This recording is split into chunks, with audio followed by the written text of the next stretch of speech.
Hey guys, तो मेरा birthday था कल, इसलिए मैं रेडी हो गई हूँ।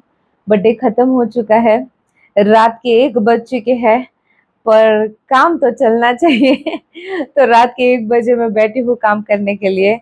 एंड कहाँ कहाँ जा रहा है यार, चीजें क्या क्या हो रहा है बॉस, लिटरली क्या क्या हो रहा है। ओ माय गॉड, ये पाकिस्तान नहीं सुधरेगा, ये नहीं सुधरेगा। He needs belt treatment, no doubt. Belt नहीं, कुछ प्रॉपर वर्ड बताओ बेल्ट के जगह कमेंट सेक्शन में। ओके, तो ऑपरेशन सिंदूर पाकिस्तान के 500 ड्रोन गिराए। दिस वाज लाइक, आप लोगों ने ये सारी न्यूज सुने होंगे। India Pak conflict, missile fail S-400 by RJ Raunak. S-400 seriously, ये एक मजे, मतलब ये हमने पेजेस पे देखा, जैसे इंस्टाग्राम खोला, ओ माय गॉड कितने लोग बचे हैं पता है इस वजह से। चलो पहले हम रिएक्ट करेंगे, फिर बात करेंगे इसके बारे में। So before I start, hello मेरा मोनाली नायक, वेलकम टू माय चैनल नखरे वाली मोना। और अगर आपने मुझे अभी तक सब्सक्राइब नहीं किया होगा तो please to subscribe my channel. So let's go. जय हिंद दोस्तों। पाकिस्तान पूरी तरह से पगला चुका है। भारत से 2 दिन पहले जूता खाने के बाद इस मुल्क को समझ में नहीं आ रहा है कि क्या करें। पहले दिन भारत ने उसके घर में घुसकर सर्जिकल स्ट्राइक कर दी, उसे पता ही नहीं चला। अगले दिन भारत ने उसके भड़काने पर घर में घुसकर ड्रोन अटैक किए और वो उसे भी नहीं रोक पाया। और कल पूरी रात उसने पिछवाड़े का पूरा जोर लगा दिया, मगर वो भारत में एक भी मिसाइल या ड्रोन नहीं गिरा पाया। हमारे एयर डिफेंस ने उसके सारे ड्रोन और मिसाइलें हवा में ही बर्बाद कर दी। एक ही रात में भारत ने पाकिस्तान के दर्जनों ड्रोन ढेर कर दिए। खबर है कि अकेले 500 भारत ने पाकिस्तान के कई JF-17 और F-16 ढेर कर दिए। पाकिस्तान से भेजी गई चाइनीज मिसाइलें तो इतनी पंचर निकली कि वो नीचे गिरने के बाद भी फटी नहीं। यहां तक कि चाइनीज JF-17 की भी ऐसी धुलाई हुई है कि पाकिस्तान को अमेरिका से भीख में मिले F-16 को बॉर्डर के पास लाना पड़ा। खबर अब यह है कि इस बात के लिए अमेरिका पाकिस्तान पर बैन भी लगा सकता है, क्योंकि अमेरिका ने उसे बोल रखा है कि वो इस लड़ाकू विमान का इस्तेमाल अपनी सेफ्टी के लिए करेगा और किसी पर हमला करने के लिए उसे बॉर्डर पर नहीं लाएगा। अमेरिका से उसका एग्रीमेंट हो रखा है कि वो इसका यूज अपनी कंट्री में एंटी टेररिस्ट ऑपरेशन और इंटरनल सिक्योरिटी के लिए ही करेगा। लेकिन धोखा देना, झूठ बोलना पाकिस्तान के खून में है। अमेरिका के मना करने के बावजूद वो अमेरिका से भीख में मिले F-16 एयरक्राफ्ट को बॉर्डर पर ले गया। अब खबर है कि भारत ने पाकिस्तान के एक F-16 को भी गिरा दिया। इससे अमेरिका की अलग बेइज्जती हुई है भाई साहब, उसकी क्या ही बात करें। आपको याद होगा बालाकोट के टाइम भारत के MiG-21 ने पाकिस्तान की इसी F-16 को गिरा दिया था।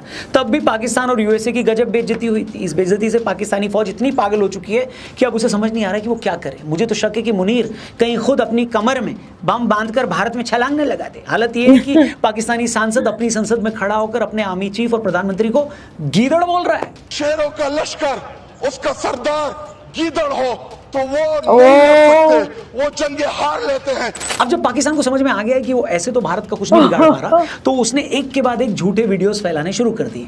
एक वीडियो शेयर करके बोला गया कि ये वीडियो जालंधर में पाकिस्तान के ड्रोन अटैक का है। बाद में पता चला कि वो वीडियो पराली जलाने के बाद उठ रही आग का था। मैंने ये सुना तो आधे घंटे तक मेरी हंसी नहीं रुकी। फिर पाकिस्तानी गधों ने एक वीडियो शेयर करके बोला कि देखो पाकिस्तानी फौज कैसे धनाधन भारत पर मिसाइलें दाग रही है। बाद में पता चला कि वो वीडियो मिसाइल दागने का नहीं बल्कि एक वीडियो गेम का सीन है।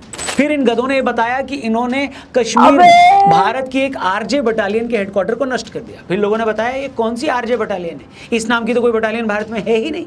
फिर इन्होंने एक और वीडियो शेयर करके बोला कि देखो हमने भारत में धमाका करके आग लगा दी। बाद में पता चला कि ये वीडियो तो कुछ साल पहले सर्कस में लगी आग का है। मतलब ये लोग इतने डेस्परेट हैं कि बेरूत में हुए बम ब्लास्ट को भी भारत में हुआ धमाका बता रहे हैं। इजराइल के दागे बमों को भी पाकिस्तान का बता रहे थे। मैं सोचने लगा यार ये कैसा भिखारी मुल्क है। मतलब दूसरों से पैसा उधार लेता है, ये उनसे हथियार भी उधार मांगता है, और इन सब के बावजूद जब ये भारत का कुछ नहीं उखाड़ पाता तो इसे लगता है कि चलो झूठे वीडियोस बनाकर और इनको सही हमला भूखी नंगी आवाम का दिल खुश कर लो। कैसे फटीचर लोग हैं भाई, तुम बस इस तरह झूठे वीडियो चलाकर ही हमसे जीत सकते हो। अब इन लोगों के इसी फटीचर बने की वजह से इनकी आवाम भी इनको गाली दे रही है। इमरान खान की बहन पूछ रही है कि भारत रावलपिंडी में आकर ड्रोन फोड़कर चला गया और तुम उसका कुछ नहीं कर पाए। यहाँ पे ड्रोन अंदर आ रहा है, इंडिया से अंदर पिंडी तक पहुंच रहे हैं। पिंडी तक पहुंचे कैसे? चलो किसी ने तो सच बोला। पाकिस्तान भारत का कुछ उखाड़ नहीं पा रहा। फिर जब इसे कुछ समझ में नहीं आता तो फ्रस्ट्रेट होकर LOC के पास आम लोगों को मारना शुरू कर देता है। 6 तारीख को जब से भारत ने पाकिस्तान की लंका लगाई है तब से ये बेशरम मुल्क पुंछ और रजौरी सेक्टर में 17 आम लोगों की जान ले चुका है। उसमें भी ये देश इतनी घटिया सोच रखता है कि LOC के पास भी उन जगहों पर हमला कर रहा है जहाँ हिंदू गाँव है या जहाँ पर हिंदू और सिख रहते हैं। आप सोच सकते हैं कोई देश कितना गिरा हुआ हो सकता है जब उसका बस सामने वाले देश की फौज पर न चले तो उसके निहत्थे शहरियों को गोली मारना शुरू कर दे।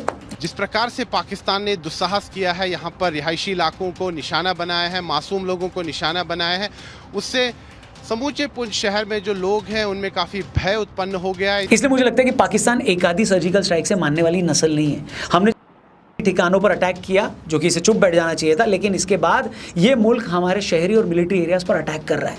वो तो हमारा एयर डिफेंस इतना अच्छा है कि हमने अपनी इन जगहों को प्रोटेक्ट कर लिया, लेकिन पाकिस्तान तो अपनी तरफ से हमारे मिलिट्री एरिया को अटैक करना ही चाह रहा था। मुझे लगता है कि उसे इस हिमाकत की तगड़ी सजा मिलनी चाहिए, क्योंकि जब तक इसकी मिलिट्री के पिछवाड़े पर लात नहीं पड़ती है, जब तक इनके शहरों में तबाही नहीं मचती है, तब तक पाकिस्तान को समझ में नहीं आएगा कि भारत इसका क्या हाल कर सकता है। अभी भी इनको ये लगता है कि भारत हमें गली का छुटभैया गुंडा समझकर माफ कर देगा, लेकिन अब टाइम आ गया है कि इस छुटभैये गुंडे की जमकर ठुकाई की जाए। वैसे भी पिछले 15 दिनों में पूरी दुनिया ने ये बता दिया है कि हमें पाकिस्तान से घंटा कोई लेना देना नहीं है। आपने एक चीज नोट की है, जो अमेरिका एक टाइम पर हमेशा पाकिस्तान को बचाने आगे जाता था, अब उसके नेताओं से जब भी भारत पाकिस्तान के कॉन्फ्लिक्ट के बारे में पूछो तो बोलते हैं कि हमारा इससे कोई लेना देना नहीं है। मतलब वो एक तरह से भारत को फ्री हैंड दे रहे हैं कि इसे जितना कूट सकते हो कूटो, हम बचाने नहीं आएंगे। क्योंकि अमेरिका को भी पता चल गया है कि ये इतना गंदा मुल्क है जिसने कई सालों तक अमेरिका से लड़ने के नाम पर लाखों डॉलर लिए और बाद में इसी घटिया देश ने ओसामा बिन लादेन को अपने देश में छिपा लिया। आप सोच रहे हैं इससे घटियापन की इंतहा क्या हो सकती है। अमेरिका से इस बात की भीख भी ले रहा था कि हम तुम्हारे साथ मिलकर अलकायदा के खिलाफ लड़ेंगे। बाद में इसी की फौज ने एबटाबाद में स्पेशल कंपाउंड बनाकर लादेन को वहां छिपा रखा था। इसलिए आज पूरी दुनिया में ये गंदा देश एक्सपोज हो चुका है। इसे बचाने में किसी की कोई दिलचस्पी नहीं है। But we're not going to get involved in the middle of a war that's fundamentally none of our business and has nothing to do with America's ability to control it. You know, America can't tell the Indians to lay down their arms. We can't tell the Pakistanis to lay down their arms. इसलिए मैं मोदी जी और हमारी फौज से request करूंगा कि इस बार पाकिस्तान को नहीं छोड़ना है। ये एक ऐसी गंदी नस्ल है जो एक आधी सर्जिकल स्ट्राइक से नहीं मानेगी। बहुत हो गया डिटेल्स, हमने दिखा दिया पाकिस्तान को कि वो भारत में घुस नहीं सकता। हम सब कुछ हवा में ही मार देंगे। इसलिए अब टाइम आ गया कि हम उसे सबक सिखाने के लिए उसे उसके घर में घुसकर मारें, क्योंकि जब तक वहां मातम नहीं मचेगा, जब तक जनता सड़कों पर नहीं आएगी और जब तक वहां की फौज पर जनता का प्रेशर नहीं पड़ेगा और जब तक फौज पर प्रेशर नहीं पड़ेगा, तब तक भारत के आतंकी हमले कराने का गंदा खेल दोस्तों यूं ही चलता रहेगा। इसलिए एक बार इनको जमकर ठोक दो, फिर देखते हैं जो होना होगा। इसलिए मोदी जी जितना हो सके पेलिए। बलूच भाई भी आगे आ गए हैं। खबर है कि बलूचिस्तान लिबरेशन आर्मी के लड़ाकों ने कल पाकिस्तान के 15 जिहादी फौजियों को ठोक दिया।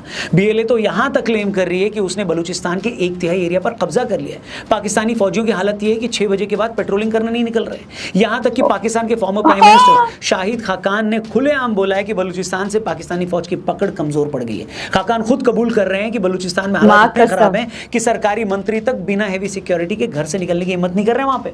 दूसरी तरफ जब से भारतीय फौज ने ड्रोन अटैक करके पाकिस्तान को ट्रेलर दिखाना शुरू किया है, तब से इमरान खान के सपोर्टर्स अलग लेवल पर आ चुके हैं। ये लोग कल कई जगहों पर सड़कों पर आए। कल तक इमरान खान के काफी समर्थक उस जेल के बाहर भी पहुंच गए थे जहां इमरान बंद है। ये लोग उस जेल से छोड़ने की उन्हें डिमांड भी कर रहे हैं। इसलिए मैं बार बार कह रहा हूं कि ये कौम मानने वाली नहीं है। एक आधी सर्जिकल स्ट्राइक से तो इनके कान पे जूं भी नहीं रेंगेगी। अपनी मूर्ख आवाम को ये सीधे वीडियोस दिखाकर ये साबित करेगी कि देखो हिंदुस्तान को हम घर में घुस के मार रहे हैं। इसीलिए अभी इनको ऐसी आवाम भी कमेंट में आते हैं। फिर भारत को नहीं, पूरी दुनिया को ये पता चले कि इनके साथ क्या हुआ है।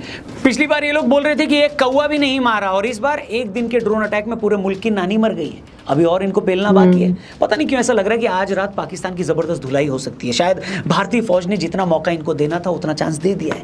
अब इनको घर में घुसकर पेला जाएगा, बस आप देखते जाइए। पता नहीं क्यों सोशल मीडिया पर कई लोग लिख रहे हैं कि डीएस्केलेट, अब और लड़ाई आगे नहीं बढ़नी चाहिए, शांति ही सब कुछ है। आप मेरे को कमेंट करके बताओ, क्या पाकिस्तान के साथ क्या सलूक किया जाना चाहिए? क्या यहाँ रुक जाना चाहिए या फिर अभी तबीयत से इन्हें धोना बाकी है? जो भी आपको लगे कमेंट करना, वीडियो अपने दोस्तों से शेयर करना, चैनल को सब्सक्राइब करना, क्योंकि इंडिया पाकिस्तान का जो कॉन्फ्लिक्ट है इस पे बहुत सारे और एंगल्स हैं जिसके बारे में आगे आने वाले वीडियोस में हम जरूर बात करेंगे। Thank you for watching. जय हिंद, हर हर महादेव। शांत बैठना सही नहीं होगा या फिर दोस्ती का हाथ बढ़ाना सही नहीं होगा। जो इन्होंने सवाल पूछा, आपको क्या लगता है? आप मुझे बताओ कमेंट में, क्योंकि I don't think they deserve it. हमेशा से हम ही करते आए हैं, हमेशा से हम ही चाहते थे कि ये शांत हो जाए। हम लोगों ने उनके आर्टिस्ट को काम दिए, इतनी सारी चीजें करी इतने सालों से। हमेशा सोचते थे नहीं, सारे थोड़ी ना बुरे होते हैं, सारे थोड़ी ना। मैंने अभी एक क्लिप देखा था जहाँ पे कोई एक आदमी है, वो बोल रहा है कि पाकिस्तान की जय या जो कुछ भी, और वो बोलेगा चाहे जो हो जाए। मुझे लगता है इन लोगों के लिए बहुत ज्यादा स्ट्रिक्ट एक्शन लेना चाहिए। गवर्नमेंट प्लीज इन लोगों के लिए बहुत ज्यादा स्ट्रिक्ट एक्शन लेना बहुत ज्यादा जरूरी है, क्योंकि ये लोग यहाँ पे रहना डिजर्व नहीं करते। आप दूसरे कंट्री में ऐसी सारी चीजें करके देखो, आपको नहीं ऐसा गायब कर दिया तो बताओ मुझे। यहाँ पे आप बोल सकते इसलिए आप ज्यादा और ये माइनॉरिटी है जो इतना दूसरों को दबा के इतना ठोस में आके कुछ भी बोलते जा रहे हैं, उस कंट्री का सपोर्ट कर रहे हैं जिसके साथ अपना युद्ध टाइप ही चल रहा है।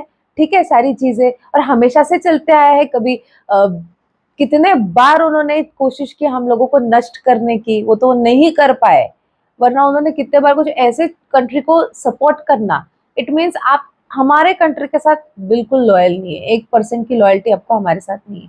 ऐसे लोगों को इस देश में रखना ही नहीं चाहिए। एंड ये बहुत सीरियस चीज है, इसको जितना हल्के में देखा जाता है ना, इतना हल्का नहीं है। कल को हमारी जो पीढ़ी होगी आगे की, हमारी बच्चे उनके साथ क्या होगा आई डोंट नो। अगर ये लोग ऐसे हैं हमारे इर्द गिर्द वाले लोग तो सीरियसली, तो आप मुझे बताओ कमेंट सेक्शन में क्या करना चाहिए इन लोगों के साथ। मैं सुन रही हूँ, है बहुत से लोग, पाकिस्तान के लोग भी कमेंट करते हैं, कुछ अच्छे भी कमेंट करते हैं, no doubt, but no doubt मतलब अच्छे, मतलब वैसे अच्छे नहीं। वो लोग ऐसे कमेंट करते कि ऐसा तो कुछ हुआ ही नहीं है, ऐसा तो कुछ है ही नहीं है, वो खुश है वो अलग से ही अपनी दुनिया में। ये तो हुआ ही नहीं, इंडिया तो कुछ भी बता रहा है, इंडिया तो हवा में बातें कर रहा है। ओके, तो आपको क्या लगता है इसके बारे में, आप मुझे कमेंट सेक्शन में नीचे जरूर बताना है। तो मेरा रिएक्शन जितना हो सके लाइक कमेंट शेयर से भर दो गाइस, हो सके तो सुपर थैंक्स भी देना, मेरे चैनल की ग्रोथ के लिए हेल्प हो जाती है। बाकी परत न्यालेचा